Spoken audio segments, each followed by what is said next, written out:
Bismillahirrahmanirrahim. Assalamualaikum warahmatullahi wabarakatuh. Selamat malam.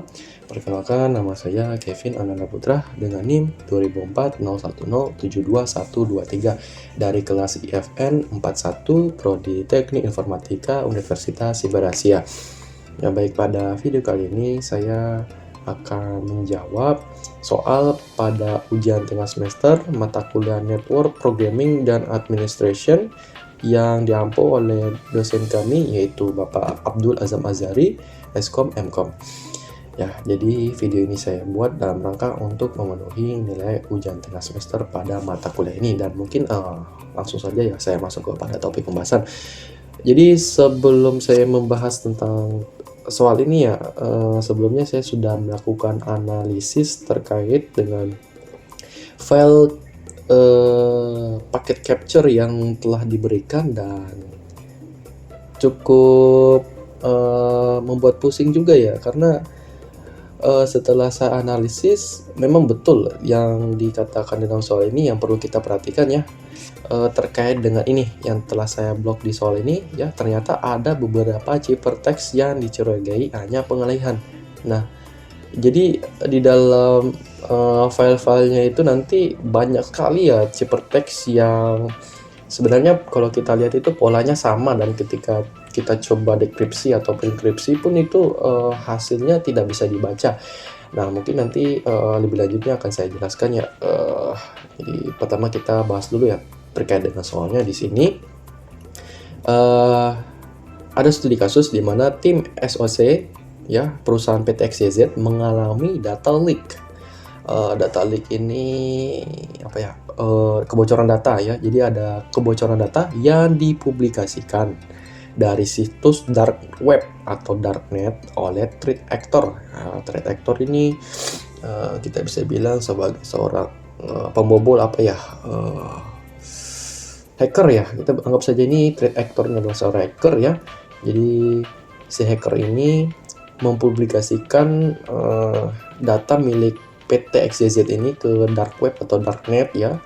Jadi di mana threat actor ini adalah berasal dari orang dalam perusahaan itu sendiri. Wah, bahaya ini. Ini bahaya nih orang gini nih.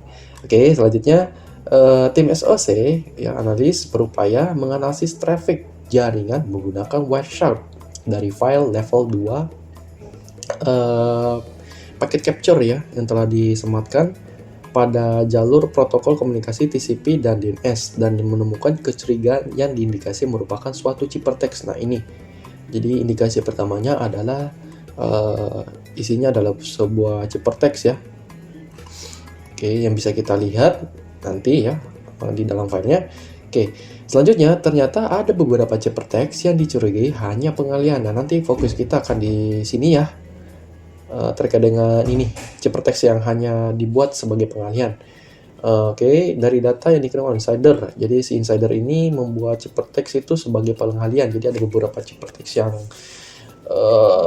di dalam file itu dibuat adalah sebagai pengalihan bagi kita untuk menemukan jawaban atas ciphertext yang ada di dalam file tersebut. Oke, mungkin lanjut saja ya. Nah, di sini sebagai SOC analis level 1 ditugaskan untuk memperhatikan IP dan situs. Ya, ini saya blok juga karena nanti fokus kita di IP dan situs nih ya. Selanjutnya Anda bertugas untuk mencari apa hasil dari analisis tersebut dengan mendekripsi ya, mendekripsi ciphertext menggunakan tools. Nah, ini sudah ada situs atau tools yang bisa kita akses ya. Oke, nah yang sudah kita pelajari di pertemuan di mana acuan saya dalam menjawab pertanyaan pada jawaban UTS ini berasal dari pembelajaran atau materi yang telah disampaikan pada pertemuan 5 ya. Oke, mungkin langsung saja kita masuk ke Wireshark-nya ya. Mohon maaf, saya juga lagi kurang enak badan ya. Oke, kita lanjut. Oke, kita coba open dulu ya hasil capture-nya. Nih, hasil capture pertukaran data ya. Ini banyak sekali pertukaran data. Ini ada sebanyak 4.800 131 pertukaran data. Ini berapa detik nih? Selama hampir 30 detik ini. Wow, banyak sekali ya. Oke, dan kita coba analisis ininya dulu ya, namanya TCP stream ya, melalui TCP stream ya, untuk masuk ke dalam TCP stream itu kita pilih menu analyze yang di atas ini, pilih menu analyze, kemudian kita cari menu follow, kita follow streamnya ya. Oke, ini follow stream kita pilih. Nah, kita coba analisis melalui TCP stream ini ya. Jadi TCP stream ini itu apa ya, kayak sebuah fitur ya, fitur yang digunakan untuk melihat percakapan ya antara dua atau lebih perangkat ya, dan apa ya, data yang dipertukarkan itu kita bisa melihatnya ya melalui fitur TCP stream ya. Mungkin gambarannya seperti itu. Oke, kita lanjut ya. Kita coba di stream 0, apakah ini tidak ada ya TCP stream 0-nya tidak ada apa-apa. Ya, stream 1 kalau kita bisa lihat di sini untuk pertukaran data di bagian pertamanya. Ini tidak bisa dibaca, kita lanjut saja. Ini juga kosong, ini tidak bisa dibaca, ini juga tidak bisa dibaca. Nah, ini juga tidak bisa dibaca ya. Oke. Nah, selanjutnya di bagian stream 5 ini ya. Di stream 5 ini ada teks nih. Dia bilang the official red stream and hearing website is still under construction. Please check back later. Nah, si red stream ini ya, ketika saya coba cari di mesin pencarian itu tidak ada ya, padahal ini website ya, websitenya. Jadi website ini saya coba-coba cari, tidak ada ya. Oke, selanjutnya kita mungkin lanjut ke stream selanjutnya. Nah, di stream ini kita bisa lihat ada ciphertext yang disematkan di sini. Nah, kita coba copy ya. Nah, kita copy dulu. Jadi sebelum saya menjelaskan lebih lanjut terkait dengan yang tadi ini ya, ciphertext pengaliannya ya, kita coba copy dulu ini ciphertext yang pertama yang kita dapat di stream 6 ini melalui tools dari website ini ya. Kita link new tab. Oke. Nah, kita rubah dulu ke bahasa Inggris agar supaya mudah dipahami. Nah, jadi dari hasil pembelajaran yang saya temukan pada pertemuan 5 ini, pertemuan 5 sebelumnya, jadi untuk mendekripsi si ciphertext ini kita akan menggunakan fitur cipher identifier ya kalau tidak salah. Jadi untuk masuk ke cipher identifier itu kita masukkan dulu ya di sini tadi teks intinya kita ya, teks ciphertext kita. Nah, di sini kita masuk ke ini, ada menu cipher identifier. Kita masuk ke sini. Nah, di bagian fitur cipher identifier ini nanti akan kita gunakan untuk mendekripsi ciphertext yang kita temukan sebelumnya di stream tadi itu. Oke. Kita coba ini analyze dulu untuk ciphertext yang pertama kita temukan tadi di stream 6. Nah, di sini resultnya sudah ada ya, ada semacam algoritma yang dapat digunakan di sini banyak sekali, dan yang paling besar relevansinya untuk digunakan adalah yang hexadecimal data. Jadi berdasarkan pembelajaran yang saya temukan, jadi status kotak-kotak ini menandakan bahwa si ciphertext ini dapat dekripsi menggunakan algoritma ini. Jadi algoritma yang memiliki status seperti ini itu relevansinya lebih besar. Jadi istilahnya memungkinkan ya untuk dibaca menggunakan si algoritma ini. Oke. Jadi semakin banyak kotak hitam ini dan semakin besar kotak hitam ini menandakan bahwa tingkat relevansinya sangat besar. Oke, kita pilih saja yang paling atas ini. Oke, nah kita sudah masuk. Untuk cara dekripsinya menggunakan ini ya, apa tadi itu? Saya lupa ya tadi apa ya. Oke, kita masukkan saja teks cipher teks tadi yang kita sudah temukan, kemudian kita generate. Oke, di sini nanti outputnya berupa download file ya. Oke, nah di sini sudah ada file-file yang sudah saya download ya sebelumnya untuk melakukan analisis. Oke, kita coba open filenya. Kita buka dalam bentuk teks ya seperti ini. Nah, kalau kita lihat di sini, ini tulisannya benar-benar sangat ambigu ya, sangat-sangat membingungkan karena kalau kita lihat ini ada bahasa Korea nih, ada bahasa Korea, kemudian ada bahasa apa ya? Cina ya, Cina, Jepang nih, wah campur-campur nih.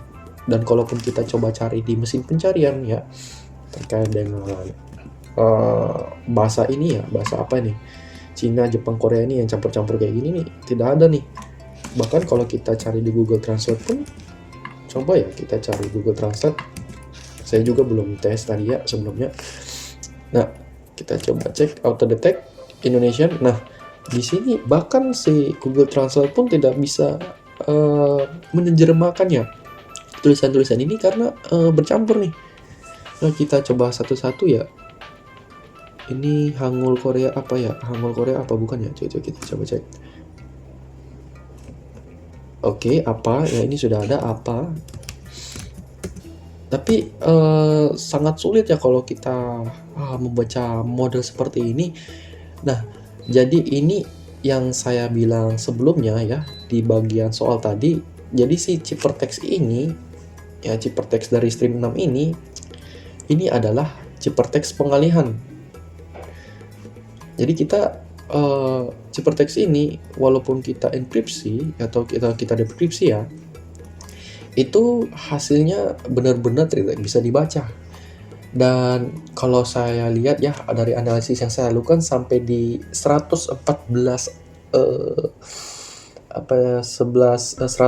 stream ya, itu kebanyakan polanya seperti ini nih cipher teksnya ya. Mungkin kita coba cek ya di stream-stream selanjutnya. Ini stream 8, 9, 10, 11. Nah, di stream 11 kan polanya kan sama kan kayak yang tadi di stream 6. Kemudian kita coba naik lagi di stream keberapa ya? Di stream 19 juga sama. Ini polanya. Ini juga sama 20, 21. Nah, semua ininya polanya sama dan saya coba mendekripsi ya satu persatu dan saya coba analisis, ternyata benar-benar tidak bisa dibaca sama sekali.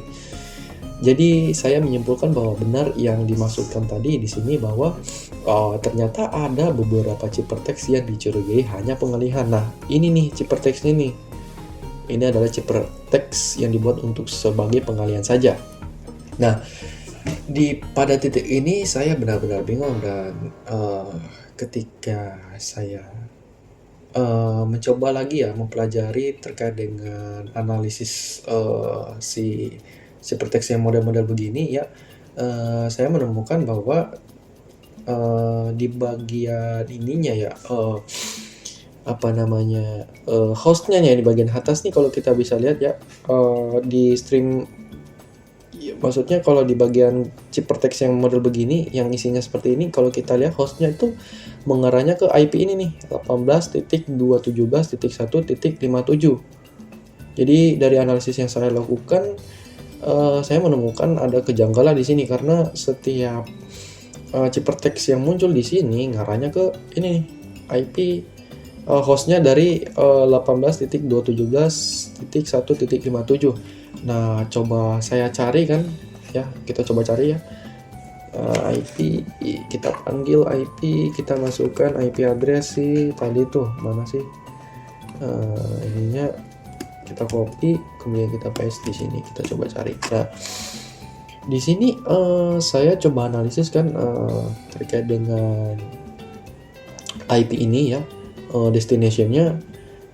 Dan kemudian ketika saya scroll di sini di bagian protokol DNS ini, saya sebenarnya sedikit curiga kok polanya berbeda ya. Di sini ada semacam, kalau kita lihat ini asumsi sementara saya itu ini kayak semacam kode rahasia gitu. Nah, Kemudian selanjutnya saya coba scroll lagi kan untuk memastikan bahwa apakah benar di bagian domain name servernya ini benar-benar isinya seperti ini semua. Dan ketika saya scroll lagi ke bawah, nah isinya sama nih, seperti ini nih. Ada semacam kode-kode yang disematkan di dalam sini, dan kita bisa lihat ada domainnya di sini, Redstream ini, Redstream and Hearing.com. Jadi ini datanya ada di dalam Redstream and Hearing.com ya. Nah, itu domainnya, nama domainnya. Nah, terus scroll lagi ke bawah. Nah, ini polanya sama ya di sini. Nah, kemudian di sini saya menyimpulkan bahwa mungkin kita coba seleksi ya untuk DNS-nya saja gitu. Jadi kita coba masuk di sini, seleksi DNS-nya ya, IP DNS-nya DNS and IP. Nah, ketika saya mencoba seleksi untuk DNS dan IP address-nya ya, jadi seleksi DNS, protokolnya ada di DNS, dan untuk IP-nya yaitu 18 yang tadi yang kita temukan sebelumnya di sini ya, 18.217.1.57. Nah, di sini saya menemukan pola ya. Kalau kita lihat di sini ada pola pertamanya di sini di bagian destination-nya. Di bagian destination berisi kode seperti ini, kemudian di bawah juga isinya seperti ini, dan untuk destination yang mengarah ke ini ya, IP seperti ini, itu isinya kosong ya, tidak ada apa-apa di sini. Ya, kita lanjut lagi di sini, analisis untuk IP address-nya, untuk destination-nya di sini kita lihat polanya. Nah, dari sini kita coba filter lagi ya, untuk kita filter untuk menseleksi destination IP yang ini nih, 18.217.1.57, karena menurut saya ini mudah untuk dibaca ya ketimbang yang di bawah ini. Jadi kita coba pindah lagi untuk filternya, IP DST ya, DST destination ya. Jadi kita seleksi destinationnya si IP ini. Nah, di sini kita sudah menemukan semacam pola yang kalau saya asumsikan ini adalah ciphertext-nya. Jadi ini ya, kalau kita lihat ya, ini semuanya sama yang di bagian atas nih, CG ini, terus di bawah juga ada berubah di sini, ini M3, terus di bawah lagi dan ya seterusnya. Nah, coba kita dekripsi ya, coba ya. Oke. Coba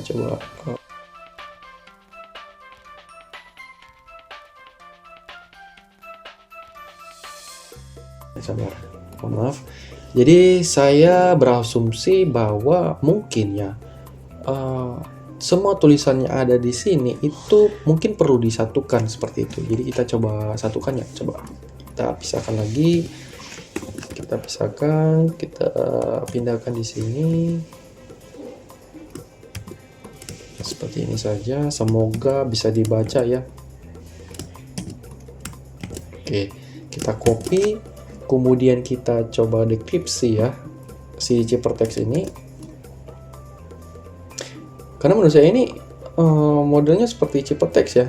Nah, di sini kita bisa lihat tingkat relevansinya ada di bagian algoritma Figner Cipher ya. Oke, kita coba cek. Oke, kita coba cek automation dekripsi. Wow, banyak sekali ya ternyata di sini. Oke, kita coba cek lagi, ini tidak bisa dibaca. Oke, coba kita cek. Oh, di sini juga tidak bisa terbaca ya. Mungkin kita coba cek dulu. Mungkin kita melewatkan penulisannya, mungkin ada salah ya. Coba kita cek paling atas tadi, CG1JB0NU. Oh iya, di sini ternyata ada salah penulisannya. Kemudian RN TKBN kecil NF ya. Jadi satu huruf ini sangat berpengaruh ya, jadi kita harus perhatikan dengan baik. Ya baik, saya mohon maaf lagi, ternyata memang saya salah banyak ya dalam penulisan di sini. Ternyata ada beberapa tulisan yang tidak masuk dan bahkan ada beberapa tulisan yang salah juga ya.